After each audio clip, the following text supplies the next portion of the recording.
the one, the only, Benzion.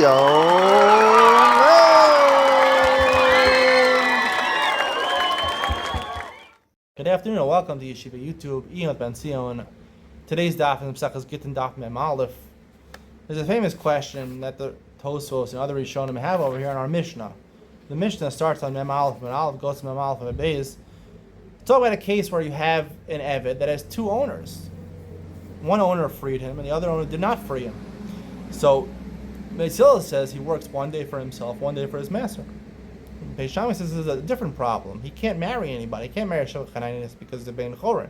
Half of him is a Bein Chorin. He can't marry a Bas Chorin, a Jewish woman, because part of him is an Eved. So he's going to have to not engage in marital intimacy. He can't marry anybody.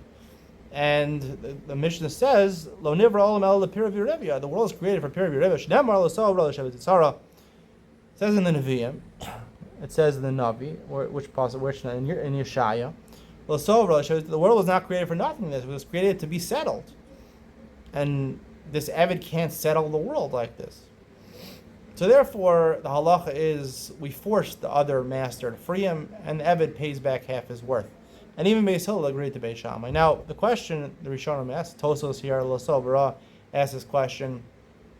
It's asked in Mishnah Baba Basra and Daf Gimel also. The question is, why does the Mishnah pick the mitzvah in Navi, in Yeshaya? What about the mitzvah of Pru'Revu? If you free this Eved, he'll be chayiv in Pru'Revu. He's chayiv like a man in Pru'Revu. So, the answer, I believe, is that obviously, right, we're talking about right now, right? Right now, he's half Eved, half Bein Chorin, right? He's not chayiv in the mitzvah of Pru'Revu because he's not a complete Bein Chorin.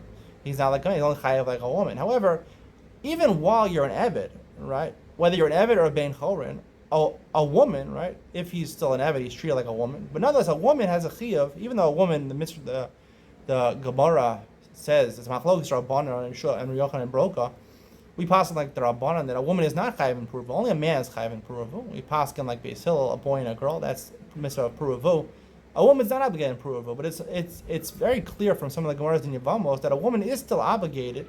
And here in this Mishnah we see that an Eved or a Shivcha Knainis are all obligated in a separate mitzvah in the Navi. Lo so v'ro l'sheves yitzara. Even though I have no obligation to propagate the world, but I have an obligation to settle the world. It wasn't created for nothing. This was meant to be created for settling. Now, let's explain the difference in the mitzvah of Pru'Revu and L'So'ah V'ro L'Shevet Tzara. The mitzvah of Pru'Revu, a man is obligated to have a boy and a girl, right? A man marries a woman, you have a boy and a girl. Basically, it's like paying back, right? Paying it forward, right? You were created by your parents. You and your wife are two different people. Produce exactly the same as you and your wife, a boy and a girl, so that the world can continue, right? Obviously, your son is not going to marry your daughter, but your son can marry a different girl, and your girl can marry, and your daughter can marry a different boy. So you're paying it forward, and society can continue. It's definitely not going to decrease. Now in the world, there's depopulation. There's among developed nations, the only nation where the population is increasing is Israel. Believe it or not, most people either don't get married or choose not to have 2 kids.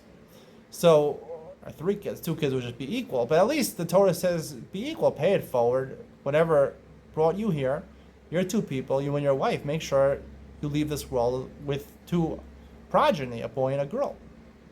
You can propagate the world properly.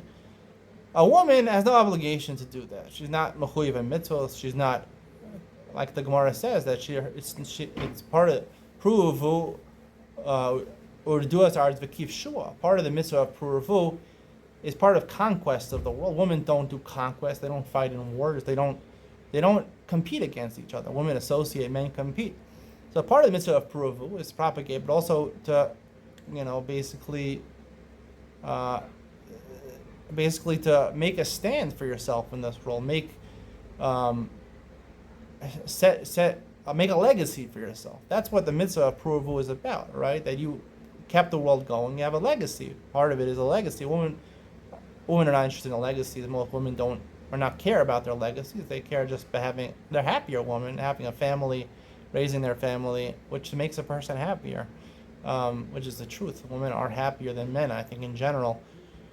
But the point is, is that still, if you're a woman, you have an obligation, l'sheves yitzara, and The Shevet Yitzhar over here seems to be to marry, and more specifically to marry. It doesn't say marry in the Mishnah. It means the ability to sleep with somebody, to be together with somebody.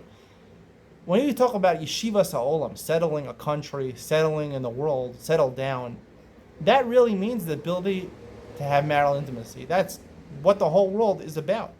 The whole world was created not for nothingness, to be settled. And what is settling? The ability, right, not to be batil, not to be, right, a virgin, to be somebody who is settling the world by engaging in marital intimacy. If you don't have the ability for intimacy, then you're not settling the world. The way to settle the world, it's a very interesting concept.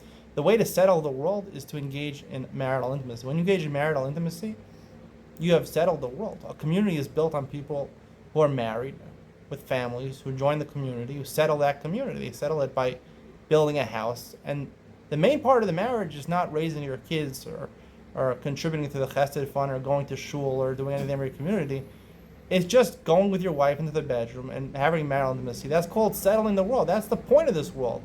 Hashem created the world for enjoyment. He did. Hashem created the world for enjoyment. Olam chesed yibana. Hashem created it to be good. It's a good world. Ultimately, it's a good world. The best thing in the world we have is intimacy.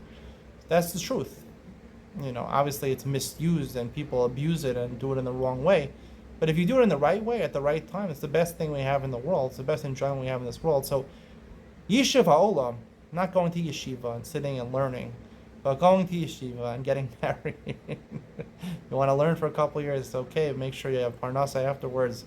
But Yeshiva Ha'olam is marital intimacy. That's really what the point is. That's settling the world. Yishuv Eretz Yisrael, right? If you come to visit Eretz Yisrael, it's not. You have to come live here and with a wife. That's really how Miyashev Eretz Yisrael, by Yishuv Ha'olam, marital intimacy in Eretz Yisrael.